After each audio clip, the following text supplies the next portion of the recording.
Fala, nação rubro-negra, sou eu, Fabrício Lopes, aqui do nosso canal Resenha Rubro-Negra, trazendo para vocês aquele que pode ser o último vídeo aqui do nosso canal Resenha Rubro-Negra neste ano de 2021.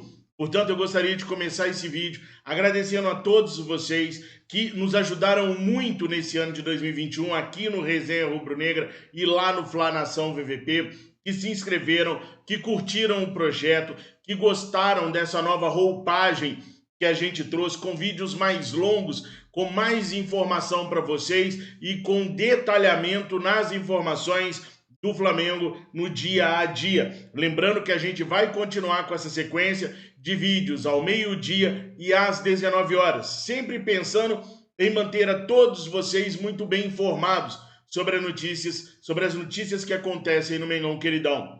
E aí, eu quero aproveitar o momento para desejar a todos vocês um excelente ano de 2022, com muita saúde, que é uma das coisas mais importantes para todos nós, principalmente nos últimos 3 anos.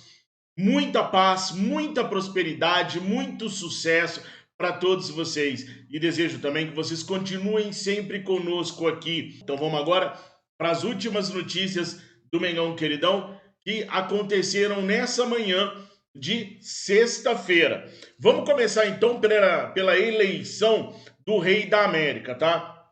Pessoal, o Rei da América é uma eleição que há muitos e muitos anos o jornal El País do Uruguai realiza para eleger o melhor jogador da América do Sul no ano em questão. Jornalistas de toda a América do Sul votam nessa eleição para definir o melhor jogador. Sabe-se lá por que esse ano tiraram do Gabigol o posto de Rei da América. O Gabigol foi essencial para o Flamengo, jogando a Libertadores da América, alcançando 11 gols nesse torneio, coisa que ninguém fazia há mais de 15 anos. Só para vocês terem uma ideia, o último jogador a meter 10 gols numa mesma edição de Libertadores da América foi o Cavani. Lembra do América do México, que eliminou o Flamengo inclusive em 2007 no Maracanã? Ele foi o último a fazer 10. O Gabigol fez 11. Então tem muito mais tempo que ninguém alcança essa marca. Isso só para falar de Libertadores, sem contar que o Gabigol chegou à final da Libertadores da América. O Gabigol ajudou a seleção brasileira nas eliminatórias da Copa do Mundo. Ajudou e atuou pelo Flamengo na Copa do Brasil e no vice-campeonato do Campeonato Brasileiro. Não tinha como tirar do Gabriel o posto de Rei da América desse ano, mas tiraram. Deram o posto aí para o Julián Álvarez, uma jovem revelação do River Plate, que não brilhou na Libertadores, não brilhou na Taça da Argentina, não brilhou na Copa da Argentina, mas ajudou o River Plate a conquistar a Superliga da Argentina, que é a primeira divisão do campeonato argentino. Só isso que o moleque fez, e para os jornalistas da América do Sul já foi o suficiente para tirar o posto do Gabigol de primeiro lugar. A eleição terminou da seguinte maneira: esse cidadão, Julián Álvarez, em primeiro, para mim, na minha humilde opinião, é um bom jogador, mas não merecia. Talvez ele terá outros anos bons para poder ser Rei da América, mas esse ano, para mim, não mereceu, não entendi. Coloca aqui nos comentários a opinião de vocês. Em segundo lugar ficou o Gabigol e em terceiro lugar ficou o Gustavo Gomes. O zagueiro Gustavo Gomes ficou em terceiro lugar. Sabe por quê? Porque a maior parte da imprensa entendeu que na final ele dificultou demais a vida dos atacantes rubro-negros. Se ele ganhou de terceiro lugar porque teve uma boa Libertadores da América, como que um jogador que brilha na Libertadores, como foi o caso do Gabigol, pode ficar abaixo de um jogador que brilhou apenas no Campeonato Argentino, onde todo mundo sabe, só existe River Plate e Boca Juniors. O problema da imprensa na América do Sul é a dor de cotovelo com os brasileiros, ainda mais com o Flamengo, né? Vocês acham que foi justa essa eleição? Você que acompanha o Campeonato Argentino, que eu sei que tem gente aí que acompanha o Campeonato Argentino, acha que o Julián Álvarez é melhor do que o Gabigol? Foi melhor que o Gabigol nesse ano? Coloca aqui nos comentários que eu quero muito saber a sua opinião. Bom, a fonte não é das melhores, mas vamos noticiar porque eu acho que é uma das coisas que nós, torcedores rubro-negros, mais queremos que aconteça. Uma transferência do René para outro clube. Primeiro, tem que ficar claro uma coisa. Antes da chegada do Paulo Souza, o Flamengo já tinha determinado que não iria renovar o contrato do René e do Rodinei. Agora, com a chegada do Paulo Souza, ele vai avaliar o que vai ser feito. Se nós vamos renovar com o René, se nós vamos negociar o René, o mesmo valendo para o Rodinei. Então, nós estamos na estaca zero de novo, tá? Mas o Fábio Sormani, perdão, trouxe a informação que o Santos tem o interesse no René e já fez até uma consulta, uma sondagem ao Flamengo a respeito do lateral esquerdo. E aí, o Flamengo viu com bons olhos uma negociação com o Santos, mas como eu acabei de falar para vocês, o Flamengo só vai tomar qualquer atitude depois que o Paulo Souza avaliar o elenco rubro-negro. E aí, pessoal, tem um detalhe. Hoje, o Bruno Spindel desembarcou no Rio de Janeiro sem o Marcos Braz. Por quê? Porque o Bruno Spindel é o digitador oficial do Flamengo. O cargo do Bruno Spindel não deveria ser diretor executivo de futebol. Sim, diretor executivo de digitação, que é ele ficou na Europa até precisar digitar a minuta do contrato, rever alguns termos lá. Já viu? Pode vir embora que não tem mais importância nenhuma. Já o Marcos Braz, não, esse ficou na Europa porque ele vai continuar auxiliando o Paulo Souza e aí a gente já tem uma previsão da chegada do Paulo Souza. O Paulo Souza deve sair de Portugal no dia 6 de janeiro e chegar no Rio de Janeiro no dia 7 de janeiro, ou seja, 3 dias antes de começar os trabalhos definitivos com a equipe profissional, e o Marcos Braz vai passar boa parte desse tempo auxiliando o Paulo Souza no que ele precisar, inclusive na procura de jogadores para reforçar o Flamengo. O Marcos Braz ficou lá avaliando justamente essa situação com o Paulo Souza, de jogadores que o Paulo Souza considera importante para o elenco do Flamengo. E tem um jogador que eu já falei para vocês ontem sobre ele, que é um jogador de confiança do Paulo Souza, que ele gostou muito de ter atuado com o jogador, atuou em 2017 e está casando do jogador querer sair da Europa e voltar para o Brasil com a vontade do Paulo Souza tê-lo no Flamengo. É o Otávio, volante Otávio. Eu não gravei vídeo hoje pela manhã, mas eu fiquei trabalhando na apuração de tudo que está acontecendo no Flamengo. E realmente o Otávio é um dos jogadores que vai receber o contato do Flamengo para que o Flamengo possa tentar evoluir e trazer esse volante para cá. O Otávio não é um volante volantão não, tá, pessoal? Ele é um volante meia Andreas Pereira. Sabe sair jogando, só que tem umas qualidades a mais. Tem facilidade de jogar de primeiro volante, de segundo volante e pode jogar até mais adiantado como um terceiro homem. Eu sempre gostei muito do Otávio, sempre pedi o Otávio no Flamengo por essas características dinâmicas que ele tem de jogar em 3, 4 posições no meio de campo. Para o jogo do Paulo Souza, é importante volantes que dominem a bola de costas e saiam jogando. Aliás, tem um monte de torcedor rubro-negro morrendo de medo do Andreas Pereira dominando bola de costas para sair jogando. Da última vez que ele fez isso não deu muito certo, né? Pessoal, eu até entendo essa parada do Andreas Pereira, dele ter entregado a maior chance do Flamengo na história, que é de ser campeão da Libertadores da América, mas ele não errou sozinho. O Gabigol mesmo assumiu a parte dele, perdendo gols incríveis, Michael perdeu gols incríveis. Claro que o erro do Andreas foi fatal, mas a gente não, pelo menos assim eu acho, tá? Não deve resumir o jogador àquela entrega lá. O Dunga, por exemplo, em 1990, perde uma bola no meio de campo pro Maradona. O Maradona arranca e serve o Canidia para fazer o gol em cima da seleção brasileira e eliminar o Brasil da Copa de 1990. Em 94, o Dunga tem a sua redenção, onde ele dá passes para gol, passes, aquele passe antes do passe de gol, mandou no meio de campo da seleção brasileira, ou seja, um erro de um jogador não deve se tornar na marca característica dele, até porque é um jogador que já mostrou muita efetividade jogando no meio de campo. Agora tem um detalhe também, ora o Renato Gaúcho colocava de segundo volante e aí ele crescia muito, Ora o Renato Gaúcho colocava para o lugar do Arrascaeta, aí ele caía de produção. Então ele ficou no Flamengo sem saber o que ele fazia também. Se era para ele fazer a segunda volância, se era para ele fazer o terceiro homem de meio de campo. Vamos torcer para o Paulo Souza saber orientá-lo legal, colocá-lo numa posição que ele se sinta confortável para ele poder nos ajudar aí no ano de 2022. Até porque a diretoria vai iniciar os contatos com o Manchester United para que ele permaneça no Flamengo. Claro, se o Paulo Souza assim autorizar. Inclusive, a diretoria estava, pessoal, negociando com o Lille para permanência em definitivo do Thiago Maia, mas parou para poder conversar com o Paulo Souza, para o Paulo Souza poder avaliar o elenco e ele vai definir entre Andreas, entre Thiago e o Kennedy, todos esses jogadores que estão emprestados, o Paulo Souza vai definir se eles ficam, se eles não ficam. Propostas que chegarem por jogadores, o Paulo Souza vai definir se vai negociar, se vai permanecer no Flamengo. Tudo isso, então, tem que passar pelo Paulo Souza, tá? Inclusive, a situação do Felipe Coutinho.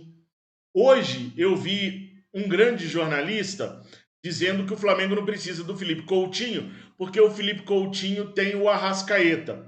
Para, né? Por favor, vamos olhar a coisa de uma forma mais abrangente. Óbvio que o Arrascaeta é o nosso maestro, óbvio que o Arrascaeta é o nosso principal jogador e é o titular indispensável e indiscutível do Flamengo. Mesmo se o Flamengo conseguisse o empréstimo do Felipe Coutinho, para mim o Arrascaeta continuaria sendo titular absoluto do Flamengo. Só que o Arrascaeta leva cartão amarelo, o Arrascaeta lesiona e o Arrascaeta serve a seleção do Uruguai. Sempre serve a seleção do Uruguai.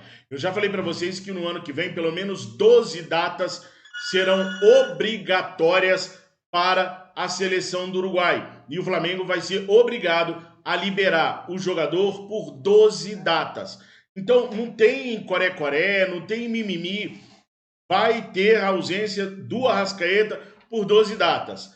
O Arrascaeta também vai, Deus nos livre e guarde, mas todo jogador sempre tem lesões, também vai se lesionar, vai levar cartão amarelo. Em determinado momento, o Everton Ribeiro vai passar pela mesma situação. Então você pode ter em campo Arrascaeta e Everton Ribeiro juntos, jogando um mais do meio para a esquerda, o outro mais do meio para a direita. Então ter o Felipe Coutinho na equipe do Flamengo seria sensacional. Só que a informação que eu tenho é que tudo que o Flamengo fez até então foi apenas uma sondagem. Existem alguns empecilhos para o Flamengo contratar o Felipe Coutinho. Um deles é a situação salarial dele. O Felipe Coutinho é o jogador mais caro do Barcelona. Ele foi contratado para substituir o Neymar. Então o salário dele é altíssimo e não tem como o Flamengo dividir esse salário com o Barcelona. O Barcelona passa por problemas financeiros. Então o ideal para o Barcelona também não é pagar a maior parte do salário. Vocês viram o Matheus passando aí atrás, né? Em casa é desse jeito. Não dá para o Barcelona pagar a maior parte do salário do atleta.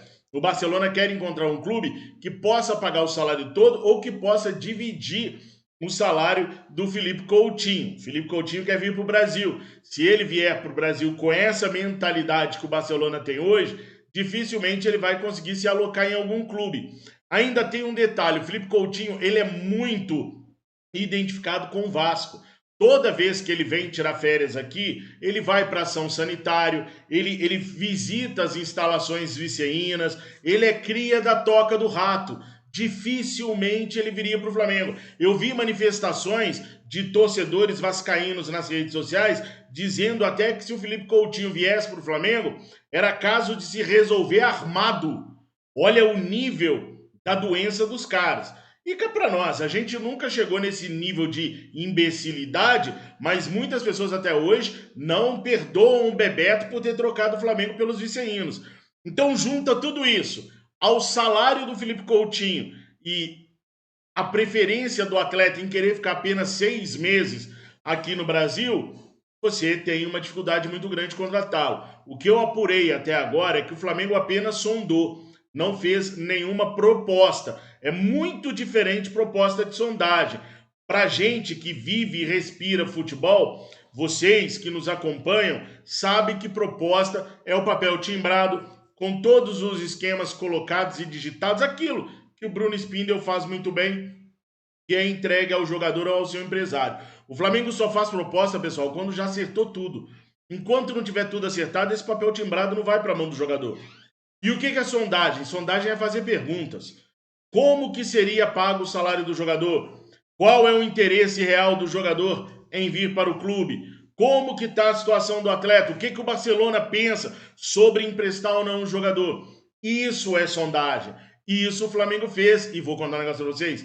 Está fazendo com zilhões de jogadores nesse exato momento, lá na Europa, já pensando no conceito que vai ser executado pelo Paulo Souza. O Paulo Souza está junto com o Marcos Braz na Europa agora, já trabalhando, muito possivelmente, nos reforços do Flamengo para o ano que vem. Quando eu digo muito provavelmente, por quê? Porque eles estão com a ficha de todos os jogadores.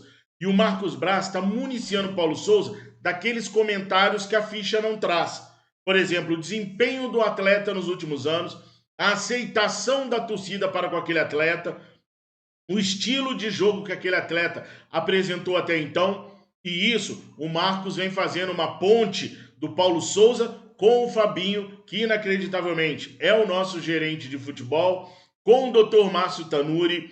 Todas as fichas físicas e clínicas dos jogadores foram passadas para o Paulo Souza para ele poder analisar, e em cima disso, de todo esse feedback que ele vem tendo do Braz, do Fabinho e do Tanuri, ele está formulando aqueles reforços que ele entende que sejam positivos para o início da temporada 2022. Então, pessoal, eles já estão trabalhando em várias frentes lá na Europa para fazer com que a gente não perca mais tempo do que a gente já perdeu até agora, principalmente no nível de reforços. Agora, quais reforços estão sendo vislumbrados até agora? Reforços que tenham-se facilidade, porque estão deixando seus clubes, porque os clubes querem emprestar, porque está perto de terminar o contrato ou porque estão livres no mercado. Ou seja, a gente está abrangendo quase todas as categorias possíveis de reforços. Eu só não tive a informação ainda de proposta para comprar o jogador em definitivo mesmo. Aquele jogador que tem clube, por exemplo, o Thiago Mendes, tem clube e o Flamengo ir lá e pagar o Thiago Mendes. Só um exemplo que o Flamengo não vai fazer isso, tá? Se o Thiago Mendes fosse para vir para o Flamengo, ele viria para o empréstimo. Acontece que o Thiago Mendes era o jogador favorito do Rogério Ceni para aquela meiuca ali. O jogador favorito do Paulo Souza para aquela meiuca ali é o Otávio, não é o Thiago Mendes. Então muda o foco do jogador que pode vir para reforçar o Flamengo no meio de campo. E eles já estão lidando ali também com alguns jogadores que podem vir a receber proposta para deixar o Flamengo para ir para algum clube europeu. Aliás, por falar nisso, lembra do Bill, atacante do Mengão Queridão, do Sub-20? A gente viu ele jogando algumas vezes no profissional também? Pois é, ele foi vendido em definitivo para o Dnipro, lá da Ucrânia. 60% dos direitos foram cedidos ao clube ucraniano por 2,5 milhões de reais. O Flamengo ainda fica com 40% dos direitos federativos do atleta para numa eventual venda, direitos econômicos, né? Para numa eventual venda, o Flamengo poder lucrar ainda mais com esse jogador. E aí, eles estão trabalhando para reformular o elenco do Flamengo e a gente entrar mais forte do que nunca. Eu recebi a informação também de um jornalista, amigo meu, lá da Europa, que o Lázaro pode receber uma proposta de 5 milhões de euros, tá? Então, essa é a notícia também que eu tinha para trazer para vocês sobre os jogadores saindo do Mengão Queridão. Quem me passou essa informação é porque são tantos contatos, pessoal, que a gente tem que dar uma olhada aqui para não falar errado, tá? Quem me passou esta informação, deixa eu atualizar a minha telinha que eu vou poder falar para vocês, foi o Ekrem Konur, o jornalista Ekrem Konur me chamou no direct e me passou essa informação de que o Lázaro pode receber uma proposta de 5 milhões de euros. 5 milhões de euros hoje dá mais do que 30 milhões de reais. Pelo que o Lázaro apresentou até agora nos profissionais, pessoal, vocês acham que 5 milhões de euros é um bom valor para vender o Lázaro? Eu acabei de abrir aqui agora, vocês viram que eu dei o miguezinho mudando e tal, mas era para dar tempo de abrir aqui no meu computador.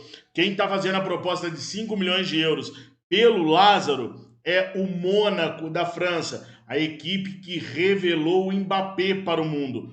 Então, 5 milhões de euros pelo Lázaro é o que pode vir a oferecer o Mônaco ao Flamengo, segundo o Ekrem Konur me passou no direct do Twitter. Vocês acham que é uma boa grana pelo Lázaro? Ou vocês acham que não, que o Lázaro vale muito mais do que isso e o Flamengo deveria tentar negociá-lo por bem mais do que isso? Coloca aqui nos comentários que eu quero muito saber a opinião de vocês. Pessoal, como eu disse para vocês, o Bruno Spindel voltou ao Brasil hoje. Já não tem mais nada para digitar lá, eles despacharam ele para o Brasil. Chegando a jornalista Isabelle Costa, mais o pessoal do TNT Esportes falaram com ele. E eu vou colocar a entrevista dele aqui agora para vocês verem o que falou o diretor executivo de futebol do Mengão, queridão. E aí eu não volto mais nesse vídeo. Por isso, eu peço para que você deixe o seu like, se inscreva aqui no nosso canal e principalmente compartilhe os nossos vídeos, que a gente precisa muito dessa ajuda de vocês para continuar existindo aqui, tá? Vou pedir também, vou desejar também que vocês tenham um excelente 2022, uma excelente virada, cercada das pessoas que vocês mais amam. Tamo juntos? Bora para a entrevista. Eu volto, mas eu volto no Fla Nação VP. Depois, só no ano que vem. Roda o VT. Bruno, vocês estiveram com o Paulo esses últimos dias e já também começou um planejamento para 2022, né? Queria que você falasse um pouco como foram esses primeiros dias, se ele já pediu reforços, como está sendo o planejamento para 2022. Olha, foram dias de muito trabalho, eles continuam. Dia a dia, com todo o meio digital, hoje facilita muito, né? Então a gente apresentou a infraestrutura, a estrutura, as pessoas, para ele entender os processos do Flamengo, o que o Flamengo tem de estrutura, o elenco. E dali já começaram a haver reuniões de trabalho para planejar 2022, conhecer o calendário, que é um calendário muito duro, diferente da Europa, então mas ele já tem conhecimento do calendário, planejar a pré-temporada, os exames, as avaliações e a periodização ao longo do ano. Obviamente que a gente também falou de elenco, ele já até deu entrevista, na própria apresentação dele tem uma entrevista ele falando do elenco, que conta com todos, que é um elenco fortíssimo, e é um trabalho normal que a gente vem fazendo a cada janela, de tentar qualificar um pouquinho o elenco a cada janela que passa. Essa janela aí não vai ser diferente. Bruno, aqui chamou muita atenção a vontade do Paulo em fazer parte do projeto, né? Mesmo tendo a oportunidade de disputar uma Copa do Mundo, que a Polônia ainda tem essa chance, de largar isso para assumir o Flamengo, de se colocar à disposição para resolver a situação dele lá com a seleção. Isso também pesou para vocês? Eu queria que você falasse assim, o que impressionou muito desde a primeira conversa com ele quando vocês chegaram lá. São vários aspectos. Esse aspecto, obviamente, sempre pesa demais. A vontade, o comprometimento, o desejo de vencer. Então ele tem a plena consciência da grandeza da nação rubro-negra, a maior torcida do mundo, é um dos maiores clubes do mundo, o Flamengo. Ele tem o conhecimento da grandeza e da necessidade do Flamengo vencer a cada jogo, de ser um clube de vitórias, de títulos, e que é uma pressão natural e normal para um clube desse tamanho. Então, e a vontade dele fazer parte disso, liderar o processo como treinador, óbvio que conta demais. Desde do primeiro contato, da primeira conversa, isso ficou muito claro, do conhecimento dele sobre a instituição, do tamanho da nação rubro-negra e da obrigação que o Flamengo tem de estar sempre vencendo. Isso está no DNA do Flamengo, está no DNA dele também, desde que foi atleta. Então essa é uma coisa intrínseca dele, essa vontade de vencer, e isso óbvio que conta muito. E aí tem todos os outros aspectos técnicos, de ideia de jogo, a comissão técnica dele muito completa, isso é importante. Ninguém trabalha sozinho, ninguém realiza nada sozinho. Ele tem a consciência, os processos muito claros e definidos, método. Então, assim, é uma conversa muito ampla, que dá para a gente ficar horas aqui falando, mas a gente está muito seguro, muito confiante na escolha que a gente fez por todos esses aspectos. Bruno, também já teve uma saída, né, por conta até mesmo da comissão técnica do Paulo que vem, e é uma comissão, vamos dizer, grande, né, e já teve também uma saída. Terão mais saídas quando também o técnico chegar? Olha, isso é o que a gente falou desde o início, acho que quando acabou o campeonato. Todo ano o Flamengo faz as avaliações que tem que fazer dos processos das pessoas e os ajustes são feitos quando eles são necessários. Obviamente, o Wagner, que é o preparador de goleiro, a gente é muito grato a ele. O treinador veio com o preparador de goleiro, essa é a saída aí que você está falando e que é natural nesse processo. Acho que eu sei que é uma página virada, mas acho que é importante a gente falar sobre isso, que teve dois momentos aqui, né, pra gente que teve aqui. Um momento de muita euforia do torcedor imaginando que ainda podia sonhar com o Jorge Jesus, e depois um momento de frustração quando viram que ele acabou saindo dias depois do Flamengo confirmar um novo treinador, e aí começou a se especular a presença dele no Atlético Mineiro, negociando, enfim, queria saber de vocês, assim, a sensação que ficou durante todo esse processo, na oportunidade que vocês tiveram de ter contato com ele, e como foi para vocês também, né? Porque eu acho que tem os dois lados e aí fica parecendo às vezes que o Flamengo não quis e acho que não é bem por aí. Eu queria que você pudesse explicar para a gente desse processo. Vamos lá, primeiro a gente viajou para Portugal e eventualmente, se precisasse, viajava para outros países lá na Europa para buscar um treinador com ideias de jogo compatíveis com o que o Flamengo se propõe, com o que é o DNA do Flamengo, ser um futebol ofensivo, controlando o jogo com a bola, pressionando pós-perda, enfim, uma série de aspectos definidos, que tivesse uma comissão técnica completa, processos e métodos muito bem definidos. E, enfim, treinadores da grandeza com os quais a gente falou. A gente esteve muito convicto sobre a questão do Paulo desde o início.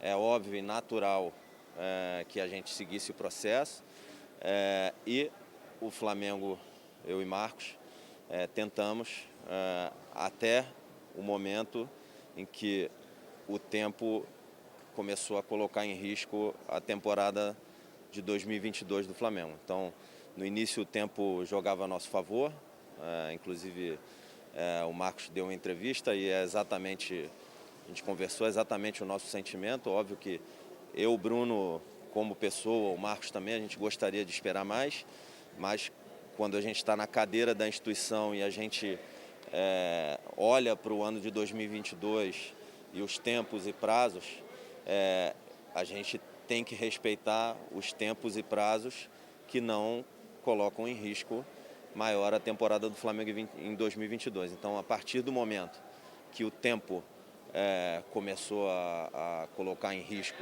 a temporada de 2022, a gente tomou a decisão e a gente está muito seguro na escolha do Paulo. Já estamos trabalhando muito duro. O Paulo, com a sua equipe técnica, já integrado ao clube, ao Marcos, a mim, presidente, enfim, todo o staff lá do futebol. O trabalho já começou, já está sendo realizado e a gente está muito confiante para 2022. Bruno, também saiu recentemente na imprensa, agora falando sobre os jogadores, né? Saiu recentemente na imprensa sobre uma possível sondagem do Newcastle ao Gabigol, né? Queria saber se chegou alguma coisa a vocês, se realmente existe nada. E também em relação também à contratação de novos jogadores. Até perguntei para você e você falou que é normal que vocês vão ao mercado para analisar e etc. Vocês já estão negociando também jogadores que estão chegando no fim de contrato, por exemplo, no último ano? Como é que está essa saída e chegada? Olha, a gente já iniciou o planejamento com o Paulo e o trabalho vai começar agora na primeira semana de janeiro. Principalmente a gente encontrar as alternativas, e é pouca coisa, né? sim, que qualifiquem o elenco. Acho que são movimentações muito pontuais para que a gente possa qualificar o elenco da forma que a gente entende que seja necessária para brigar por todos os títulos em 2022. Quando você fala de formas pontuais, né, você já tem algumas peças muito importantes que tem questão de empréstimo, né, o Kennedy, o Thiago, o Andréas. Isso entra nesse planejamento, né, sabendo que vocês já têm um grupo forte na mão?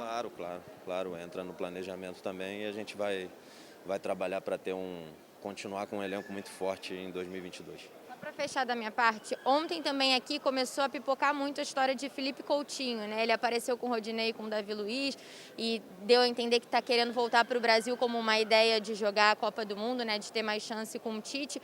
Tem alguma coisa ou no momento isso é só essa euforia de rede social? Não tem nada.